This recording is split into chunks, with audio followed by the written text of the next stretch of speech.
లక్షల కోట్లు మీరెంత ఇచ్చారు, లేకపోతే 2,70,000 కోట్లు సంక్షేమం చేశారా, లేదా చంద్రబాబు ప్రవేశపెట్టిన దాని ప్రకారం మీరు దాదాపు 10 లక్షల కోట్ల దాకా అప్పులు చేసేసారు. నా పాయింట్ ఏంటంటే ఈ అప్పులు చేసి మనం ఏం చేసాం గడిచిన కాలంలో? దానివల్ల సరే ప్రభుత్వానికి అప్పుడు పార్టీ మళ్ళీ తిరిగి ప్రభుత్వంలోకి రాలేదు అంటే ఒక రకంగా ఓటు బ్యాంక్ రాజకీయాలు అది మీకు ఒరగలేదు, ఒకటి పక్కన పెడితే. రెండోది పని రాష్ట్రం ఏమన్నా అభివృద్ధి చెందిందా అంటే ఇదిగో ఇందాకనే మీరు వచ్చే ముందు విక్రమ్ గారు లెక్కలు చెప్తే నీతి ఆయోగ్ రిపోర్ట్ ప్రకారం మనం కింద నుంచి సెకండ్ ప్లేస్లో ఉన్నాం. అండ్ డెట్ సస్టైనబిలిటీ 0 అంటే ఇంక మనకు అప్పు తెచ్చే పరిస్థితి లేని ఒక పరిస్థితికి రాష్ట్రం నెట్టవేయబడింది. అంటే ఇక్కడ ఇవాళ నేను ముందే చెప్పాను, దీనికి ఎవరిని ఒకరు నిందించాలనుకోవట్లే నేను.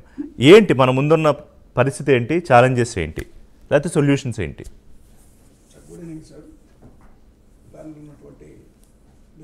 ముందుగా నమస్కారాలు. ఈ అప్పులు అనేటువంటి సార్ రాష్ట్రం విడిపోయిన దగ్గర నుంచి కూడా వెంటాడుతున్నటువంటి సమస్య అది. రాష్ట్రం విడిపోయేటప్పుడే 96,000 కోట్ల రూపాయల అప్పుతోటే విడిపోయింది. అదే మళ్ళీ చంద్రబాబు నాయుడు గారు అధికారంలోకి వచ్చిన తర్వాత 2,58,000 కోట్ల రూపాయల అప్పుల దాకా ఆయన వెళ్ళటం జరిగింది. అంటే మేము వైసీపీ అధికారంలోకి వచ్చిన తర్వాత ఈ అప్పులకే దాదాపు సంవత్సరానికి 20,000 కోట్ల రూపాయలు వడ్డీలు చెల్లించినటువంటి పరిస్థితి, అసలు 20,000 కోట్ల రూపాయలు చెల్లించాల్సినటువంటి పరిస్థితులు అనివార్యంగా ఏర్పడ్డాయి. ఆ తర్వాత మేము అధికారంలోకి వచ్చిన తర్వాత వైఎస్ఆర్సీపీ అధికారంలోకి వచ్చిన తర్వాత చూస్తే కరోనా రావటం మరి చూస్తారు. దాదాపు 2-2.5 సంవత్సరాలు రాబడి ఆగిపోగా మళ్ళీ ఎదురు ఖర్చు చేయాల్సిన పరిస్థితులు ఏర్పడిన సందర్భంలో కూడా ఎక్కడ కూడా ఏ పథకం కానీ ఇచ్చినటువంటి ఏ హామీ కూడా ఆపకుండా దాన్ని కంటిన్యూ చేసినటువంటి పరిస్థితులను ఎక్కడ ఇబ్బంది లేకుండా.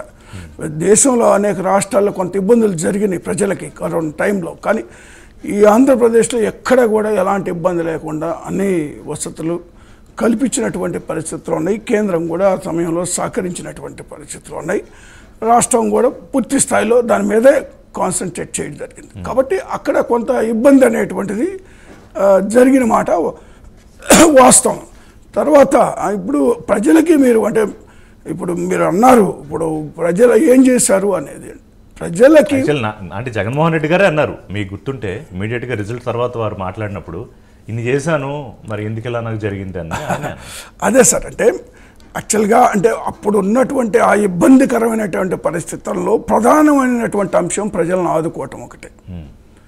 ప్రజలు ఇమ్మీడియట్గా అంటే వాళ్ళ ప్రజల యొక్క కొనుగోలు శక్తిని పెంచాల్సినటువంటి పరిస్థితులు అనివార్యంగా ఏర్పడింది ప్రజలకి ఇబ్బందికరమైన పరిస్థితుల్లో. అలాంటి పరిస్థితుల్లో 2,73,000 కోట్ల రూపాయలు ఎక్కడ కూడా అవినీతి లేకుండా తెలుగుదేశం పార్టీ లాగా జన్మభూమి కమిటీలు పెట్టి అడుగులుగా దోచుకునే కార్యక్రమం అనేటువంటిది మాకు లేదు.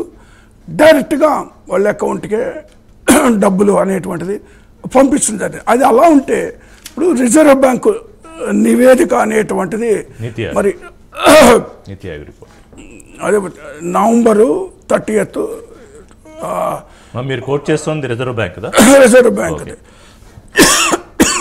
November 30th 2023లో వస్తే మీరు ఒకసారిగానే అప్పులు వీళ్ళు 14 లక్షల కోట్లని ఇన్ని రకరకాలుగా వీళ్ళు మాట్లాడటం జరిగింది. కానీ అది అన్ని తప్పుడు లెక్కలు. అంటే వాళ్ళే మళ్ళీ అసెంబ్లీలో 9 లక్షల కోట్ల అని చెప్పారు, మళ్ళీ ఇంకా 6 లక్షల కోట్ల చిల్లరని ఒకసారి ఇన్ని రకరకాలు వస్తే. కాకపోతే ఇది కేంద్రం పార్లమెంట్లోనే ప్రకటించినటువంటి అప్పులు 3.75 లక్షల కోట్ల నుండి 9.75 లక్షల కోట్లు అంటే 6 లక్షల కోట్లు సుమారు. అంటే అదే సార్ నేను చెప్పింది 6 లక్షల కోట్లు అన్నారు. కానీ వాస్తవం మరి పార్లమెంట్లో ఇదే చర్చ జరిగినప్పుడు 4,42,442 కోట్లు అనేటువంటిది ఇంకా ఉన్నాయి. ఇంకా కార్పొరేషన్ అప్పులు మీరు చెప్పింది ఒక సెగ్మెంట్. అదే సార్. సరే, అంటే ఇప్పుడు మిగిలిన అవి కలుపుకుంటే 6 లక్షల కోట్ల అరౌండ్ చెప్తున్నది. మిగిలిన అన్ని కలుపుకుంటే మీరు చెప్పేదాన్ని ఈ కార్పొరేషన్స్ కానీ ఇతర. కానీ ప్రచారం జరిగింది 14 లక్షల కోట్లని. మీరు అదొకటి గమనించాలంటే ఎన్నికలకు ముందు ఈ యొక్క తప్పుడు విధంగా చేశారు.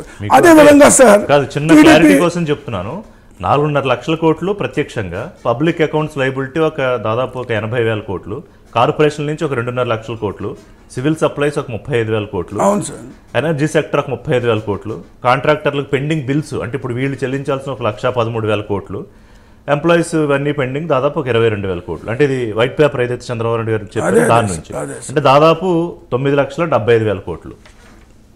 అది కానీ ఎన్నికల ముందు వీళ్ళు సరే వాళ్ళకే అది తీసుకున్నాం, వీళ్ళు ప్రకటించింది 14 లక్షల కోట్లు.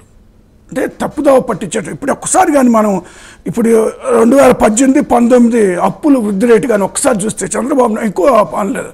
చంద్రబాబు నాయుడు గారు ఉన్న సమయం లేదా వైసీపీ ఉన్నప్పుడు, తెలుగుదేశం పార్టీ అధికారంలో ఉన్నప్పుడు 15.3% మరి అప్పులు వృద్ధి రేటు ఉంటే వైసీపీ అధికారంలోకి వచ్చిన తర్వాత 12.4% వచ్చింది. రేట్ తగ్గింది. మీరు ఒకటి గమనించాలని కోరుతా ఉన్నాను. ఇక్కడ ఒకసారి నాకు ఐ నీడ్ విక్రమ్ గారి ఇంటర్వెన్షన్. ఎందుకంటే ఈ పర్సంటేజ్లు ఎలా ఉంటాయంటే అండి, ఇప్పుడు 90 మార్కులు వచ్చిన వాడికి 100 వచ్చాయనుకోండి, పెరిగిన పర్సంటేజ్ చూసుకుంటే చాలా తక్కువే ఉంటుంది.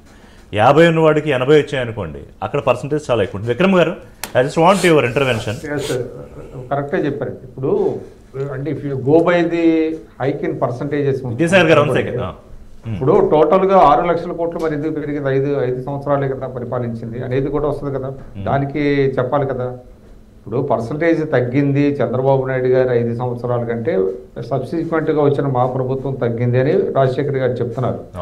ఓకే, మనం ఒప్పుకుందాం. కానీ మరి ఇప్పుడే చెప్పారు కదా, సరే 14 లక్షలు కాదు 9,75,000 అనుకున్నప్పుడు, అంటే అంతకుముందు వాళ్ళు దిగిపోయేటప్పటికి 3,75,000 కోట్లు ఉందనుకోండి, అంటే నికరంగా 6 లక్షల కోట్లు చేసినట్టే కనపడుతుంది కదా.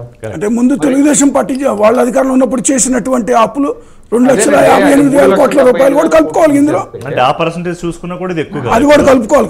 మీరు చెప్పింది 96,000 కోట్ల నుంచి అంతా 2 లక్షల సుమారు 20,000. నేను చెప్పింది 18-19 వరకు చెప్పాను సార్. ఒకటి అవును.